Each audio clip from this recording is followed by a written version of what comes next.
join us. I am hosting from the Career Development Office, and Xin Wang is joining us from the School of Graduate Studies, and Bahar is stationed at the IO, so we've got lots of representation here today. Just going to start off the session with a quick land acknowledgement. So here at Memorial's campuses, from where we are live streaming, we acknowledge that Memorial University's campuses are situated in the traditional territories of diverse Indigenous groups, including the island of Dakakuk, the ancestral homelands of the Beothuk and Mi'kmaq peoples.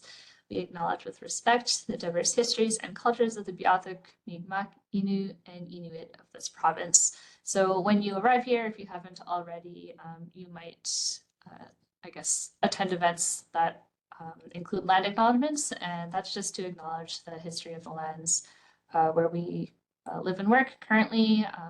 This is colonized territory, so we're just trying to own that history right now and do some, I guess, information sharing as to what has happened on this land previously. So yeah, hopefully during your time here, you'll learn more about the Indigenous histories of Canada and Newfoundland as well.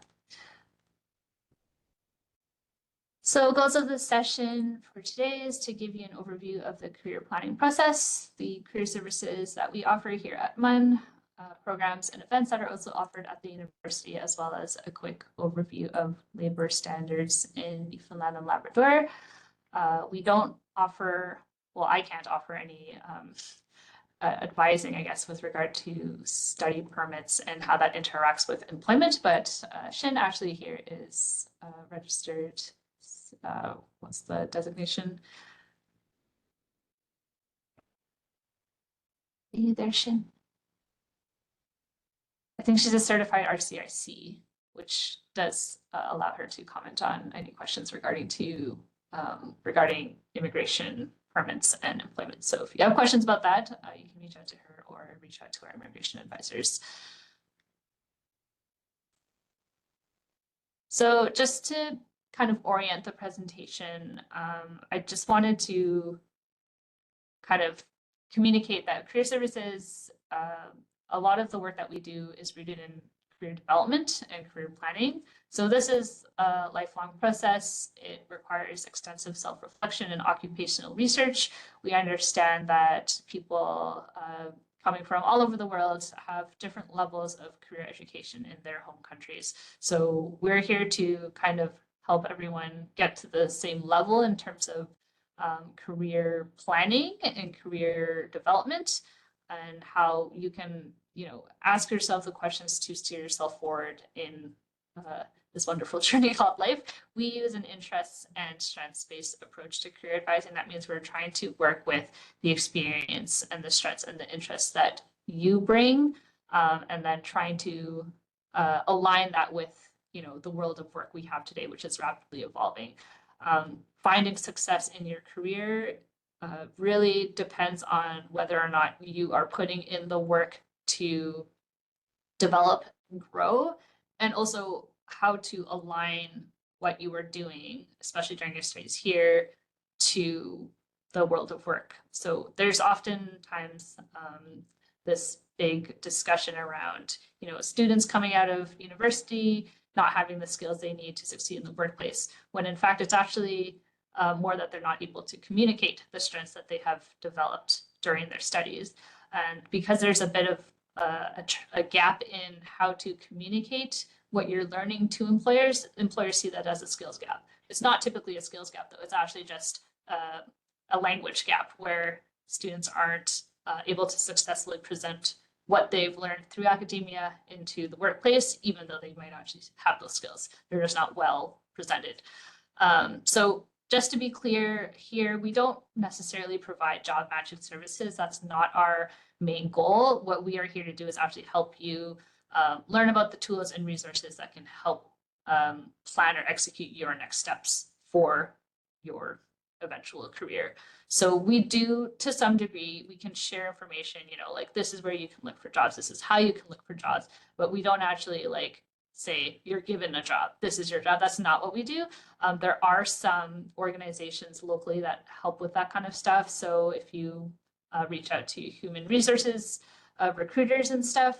There are some organizations that do some of that work, but here we're trying to teach you how to fish, metaphorically speaking. We're not giving you the fish, we're teaching you how to fish so that you have the tools that you need to succeed on your own, but we're here to help as you get there.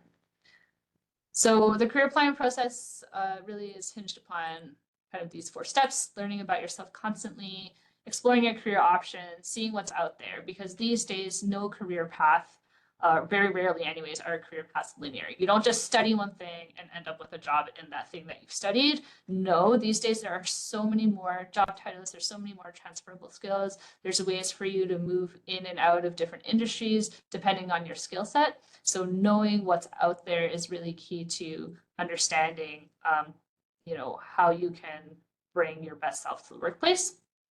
And then going beyond that, reflecting, assessing, and reassessing would be step 3. Once you're in a job, that's not the end, right? There's career progression, there's career growth. You might even decide that you want to transition. So you always have to assess where you are to figure out your next best steps. And then there's a lot of planning that goes into moving on, right? So you need to make a plan and implement. You don't just normally walk into a job and then walk into your next job. Sometimes that requires a bit of planning on your end, making sure that you're receiving professional development opportunities, even sometimes having to ask for them at the workplace, advocating for your own career growth. And then sometimes people realize, okay, this company is not giving me, ways to progress and move up, so I need to make my own way to do that, and then just recycles. So when you're at work or when you're looking for work, it's really important to consider these following questions. What are you good at? First of all, what do you care about? And then how can these things align at the workplace? Usually people find the greatest satisfaction when they're able to align these 2 answers together, because of course what you're good at is important, but if you don't actually care about what you're doing, oftentimes in the long run, you do lose motivation and you don't end up where you want to be in life. So that's where these questions are really important to ask. So this is just another slide to emphasize that point. Make sure as you're going through your studies that you are identifying and cataloging the things that you're learning, the skills that you are able to demonstrate, your interests and your priorities. And that can also change over time, right? So even while you're studying here, you might realize that your interests are in a different field. You might realize that you have other priorities and that work-life balance might be extremely important for you to consider going forward. So all of these things can factor into finding meaningful work when you get here or even beyond. So just making sure that you are constantly taking the time to reflect so that every experience serves you to inform you in some way. I do really highly recommend that. That will serve you in the long term. So the Career Services at MUN, there's a number of different touch points for you to access them. So I've just included some logos of the different faculties and units where you can access career services. So we do have a centralized team. This is based at Career Development at University Center. I'm just hearing some extra noise in the background, so I'm wondering if it's possible to mute them. If I have the powers to do that. Oh, background noise still going. How are you there? Because me, I won't forget. I will definitely remind you. All right. Oh, I just muted myself. All right. Hopefully, I can just speak over any of the background noise there. All right. So going back to where we left off, career development. This is located at UC University Center, the 4th floor. So if any of you end up taking the bus a lot, the University Center is often one of the stops that the bus makes. It's the 4th floor of that building where you can access or drop by the career development office. So here we have 3 advisors, sometimes 4, because I'm sometimes working out of the internationalization office as well. But anyways, normally if you drop by here, you will be able to speak with our front desk, figure out how to set an appointment, but the most useful way is actually just to send us an email at the moment. So if you, I believe this presentation will be sent out and you will have access to the links here, but each of these logos has a hyperlink with our email attached. You can just click on that email to book an appointment. We are going to be offering appointment bookings through Microsoft Booking soon. So that's going to be a platform that launches for September. And that'll be on our website once it gets all set up. But for now, email or MS Bookings in September is the way you would book an appointment. So we do offer some one-on-one advising to help with stuff like resumes, cover letters, interview preparation, LinkedIn profiles, career exploration, and job hunting as well. And then over at the School of Grad Studies, which is where Shin works, they, I think, offer pretty much the same thing in terms of one-on-one advising appointments. Now, if you're a business student, you will also have access to Embark Career Success Center. So that's based at the Faculty of Business Administration, and they have their own dedicated, I guess, career advisors and career success center for anyone who's studying business specifically. So there are a few touch points here. If you're in engineering as well, there is an office there with some staff who are willing to provide some career guidance. A lot of it, however, is geared towards their undergraduate programs. So Shin, I don't know if you wanted to touch upon the difference there a little bit more.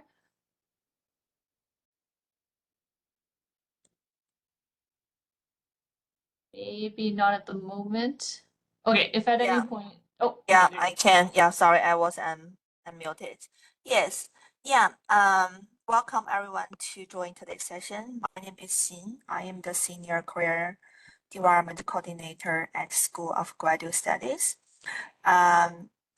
Yes. Right now, SGS, we're still using emails to make an individual appointment. If you want to make an individual appointment with me to talk about resume and cover letter building, LinkedIn profile building, or talk about your career objectives or career path for a certain position, yes, you can send me an email. I will put my email address in the chat box. And me and my colleague, Dr. Hang Du, she's also the entrepreneurship coordinator in SGS. Either of us, we would like to help and meet with you to talk about career advice. Yeah. So I just put my email address in the chat box, and you can also find my email address on SGS website.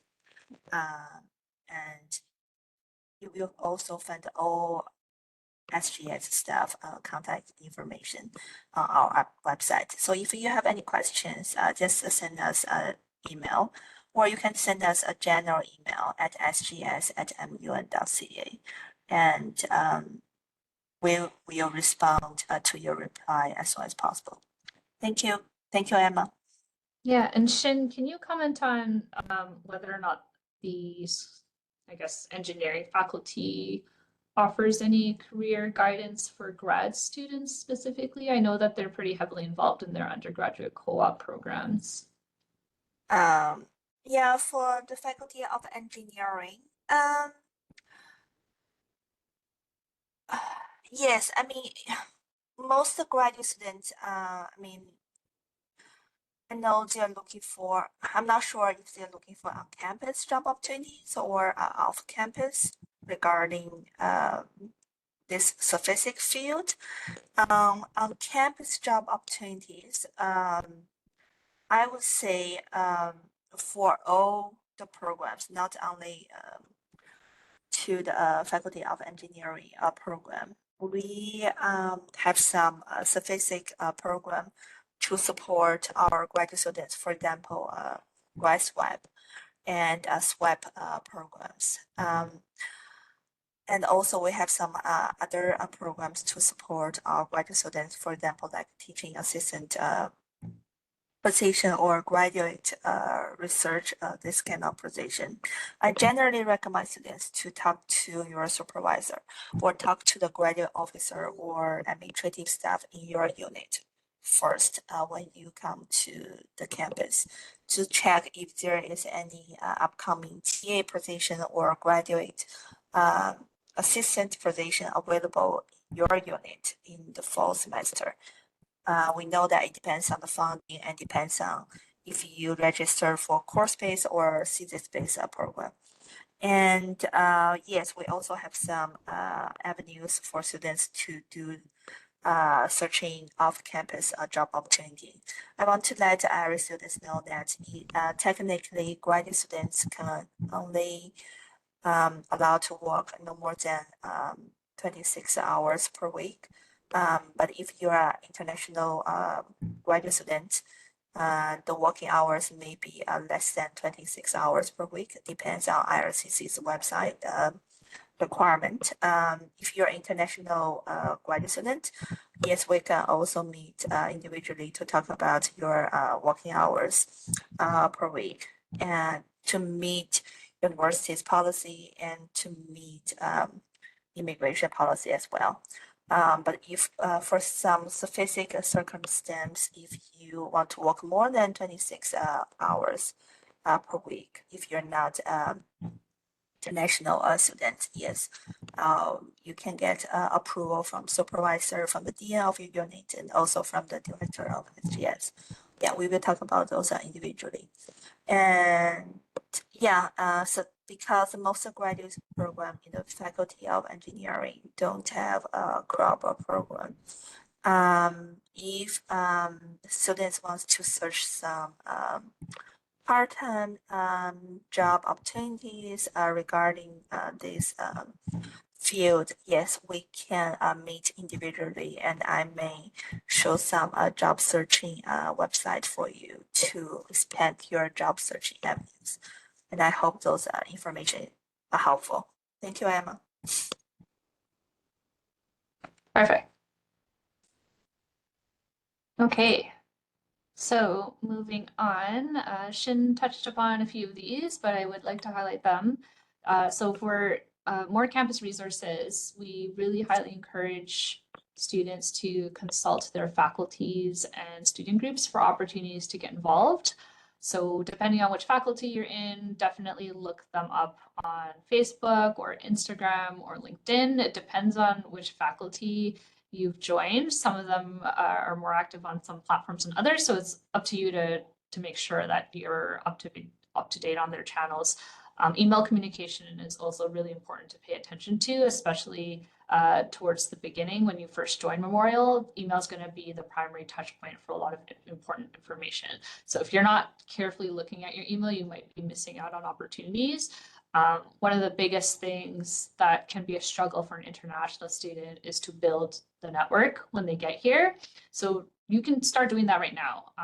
Make sure that you're clicking on all the links, follow all the social media pages that any of these faculties are using, because you never know where an opportunity might be posted.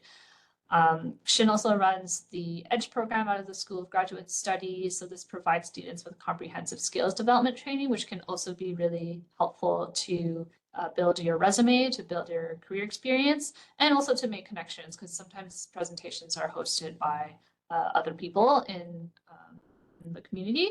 So definitely take advantage of that if you have the time. Other units on campus that are really helpful for finding jobs as well can be the Center for Entrepreneurship first. If you're interested in starting a business, for example, they have programs sometimes funded as well to help you come up with a business plan and launch it. There's also the Center for Social Enterprise for people who are interested in creating businesses that have social impact. And then Talman as well. So that's the Teaching Assistants Union of Memorial University for graduate students. They also share job postings. So all of the links are embedded in the presentation, but you can also just, Google them right now and save those web pages to your favorites to make sure that you're up to date on their information. There's also external job postings at Memorial, which you can access by clicking on this link here or just Googling external jobs at Memorial. Sometimes, on occasion, there are part-time positions posted. Usually these ones will be research oriented. For the most part, the focus is on full-time positions on the page, but every now and then there will be some kind of part-time position posted. I've seen them before, so do check back on this page relatively frequently because the job postings are pretty frequent. Yeah, like every week there's something new. So I would definitely favor this page if you're looking for jobs closer to campus or even on campus. There is also the Student Volunteer Bureau. So this is a great hub for people looking for opportunities to get involved in the community. A lot of the opportunities posted are also on campus. So yeah, volunteering is a huge way to build your network, build some experience, and also sometimes get professional development training. Some organizations will pay or cover the costs for training, and then you can use that to put on your resume as well. And then through volunteering, you can also meet people that you would never meet otherwise. And sometimes they have really good connections that can eventually land you a job as well. So whether it's, for a part-time opportunity during your studies or beyond, volunteering can serve as a really important window into those opportunities. We also have programming at the Internationalization Office. So on Tuesdays, there's an activity-based group called Activity. There's also a discussion group on Wednesdays and coffee clubs on Fridays. So basically any opportunity to build your network and meet other people is really important in trying to find jobs. A lot of students help other students get jobs. They will give, their fellow peers leads.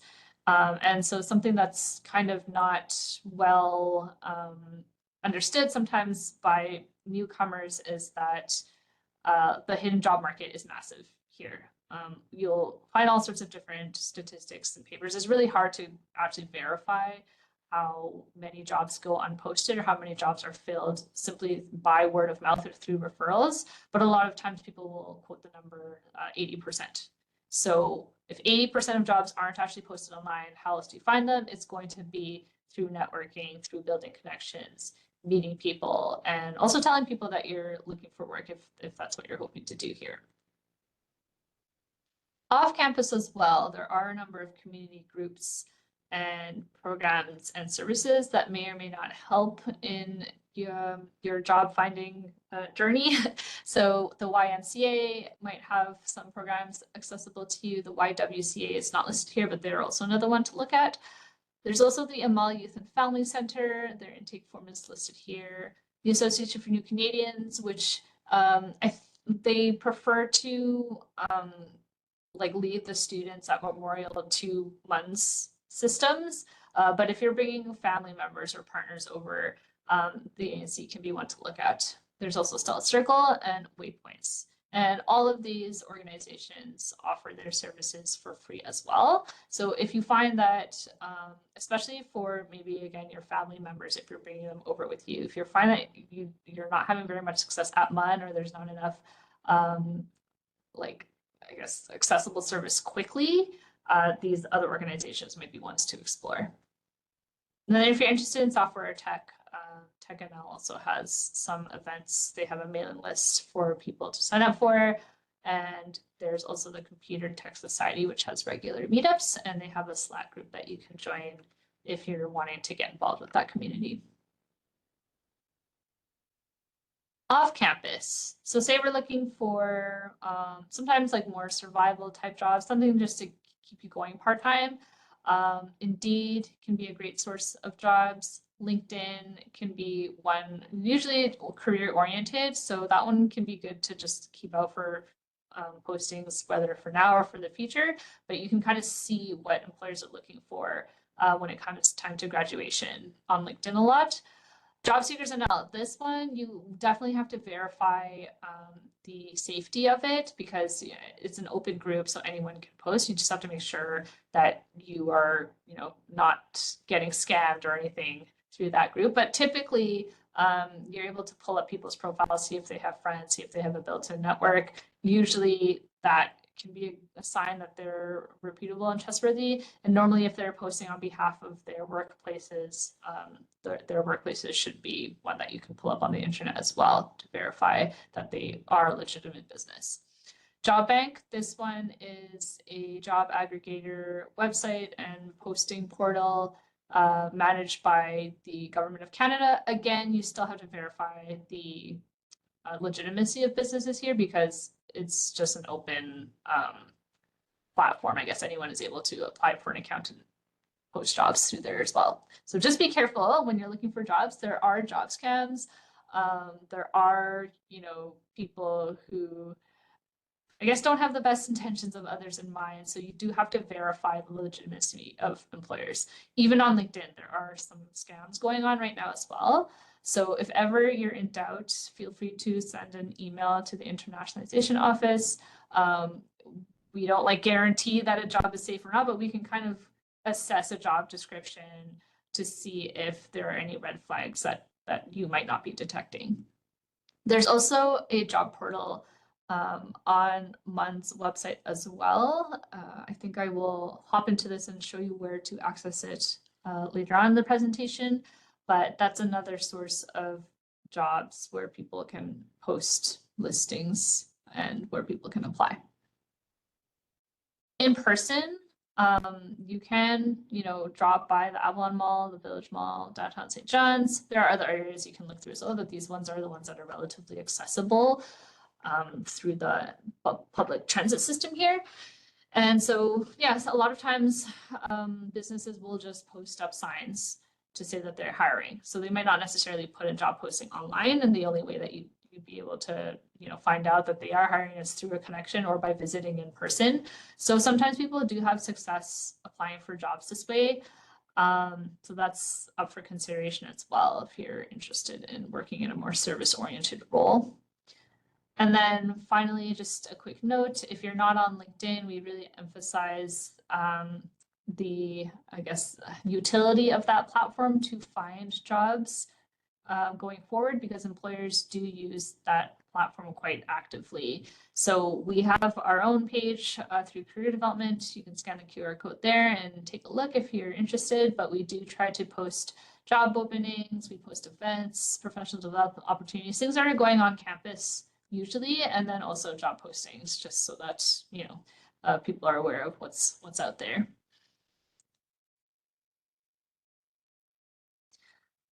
We also host a number of programs to help students develop their careers and also their student success competencies. So if you're wondering, I'm studying at university, what should I expect to get out of this? The Memorial University Student Success Competencies would be a document I highly encourage people to review and look at.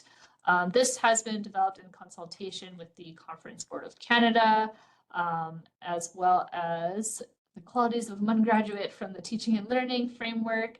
And so it's a pretty well-informed document, kind of combines all of the things that employers are typically looking for in their new employees. So definitely take a look at this, make sure that you're revisiting. What are you learning through your coursework that's translatable to the competencies that are described here?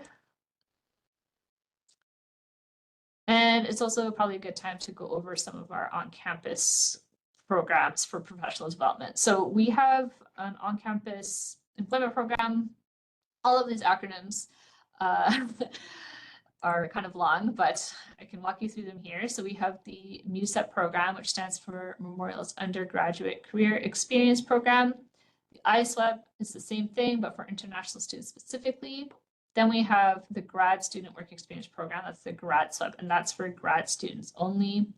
And then if you're a student parent, there's also the SWASP program. So all of these are geared towards on-campus employment. You would be hired at a unit or faculty or department on campus, and you would be helping to support their operations. Grad students through the GradSWEP might have more research-oriented opportunities, but the point is to have it have something that's relevant to your studies for this one. There are a lot more opportunities for undergraduates under these on-campus employment programs. But there are a few here and there for grads. So the key thing with this is to make sure that you sign into the MyMun portal.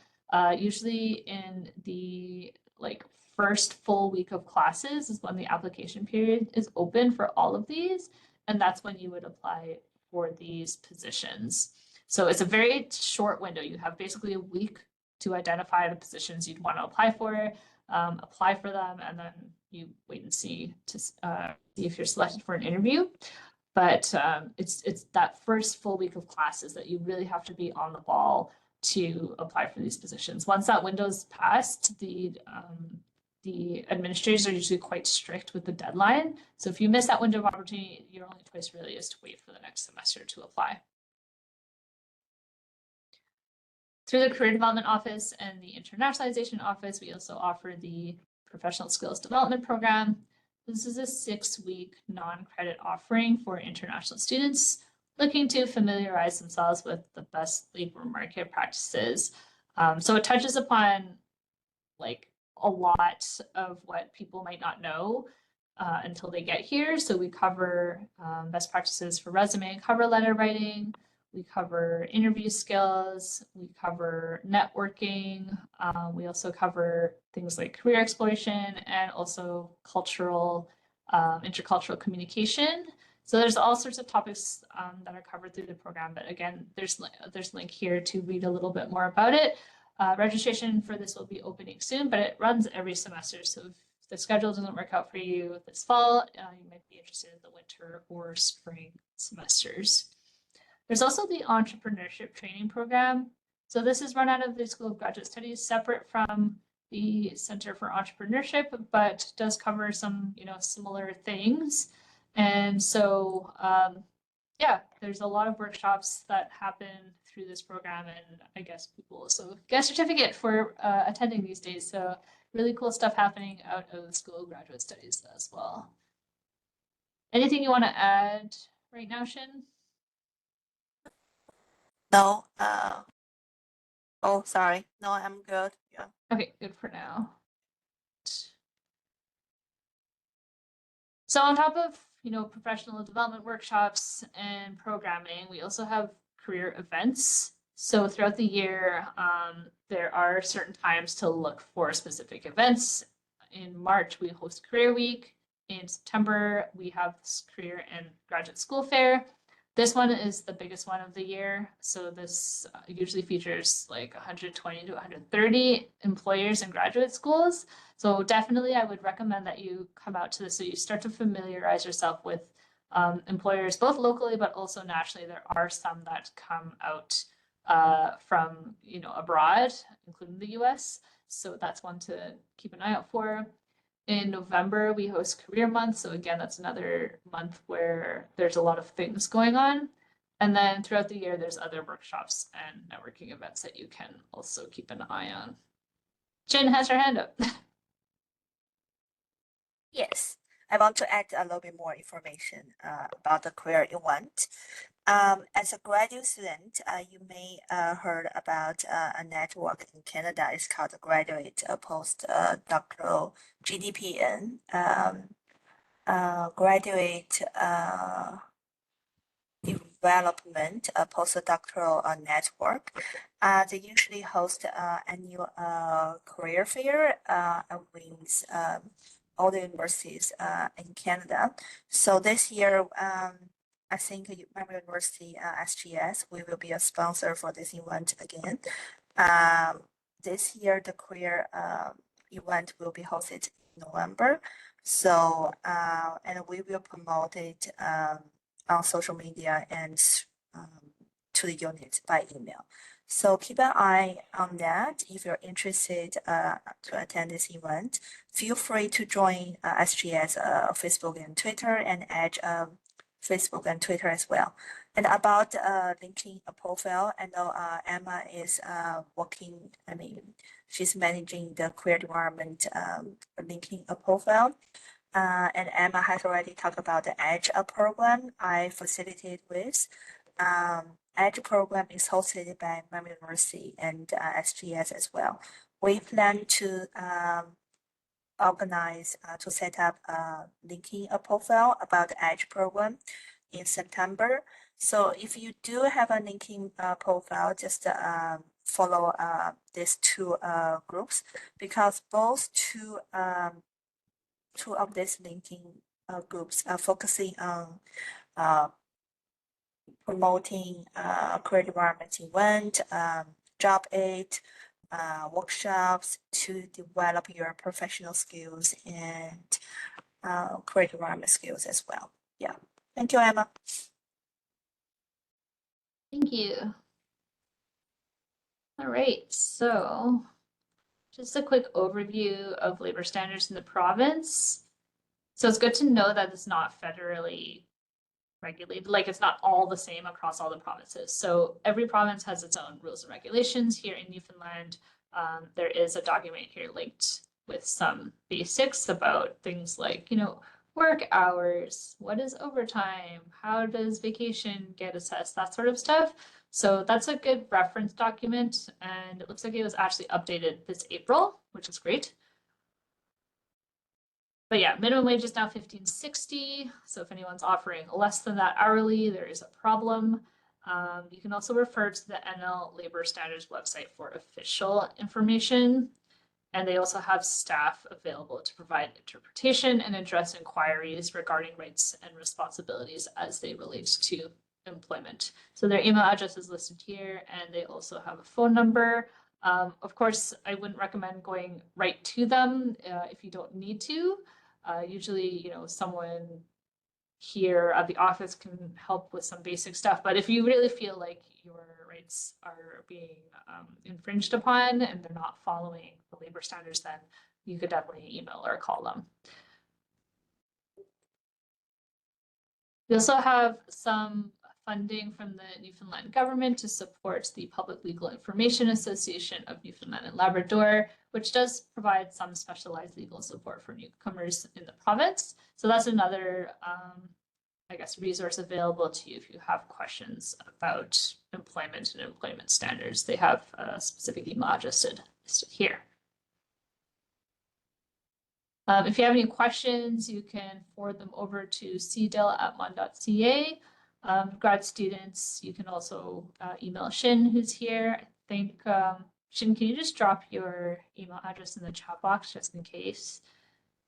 Yes, yeah, I already put my email address there. Yeah, and I also put SGS email address there as well, just in case you have any questions regarding graduate programs, scholarship, and funding application, or any assistance or support provided by us. Feel free to send us an email.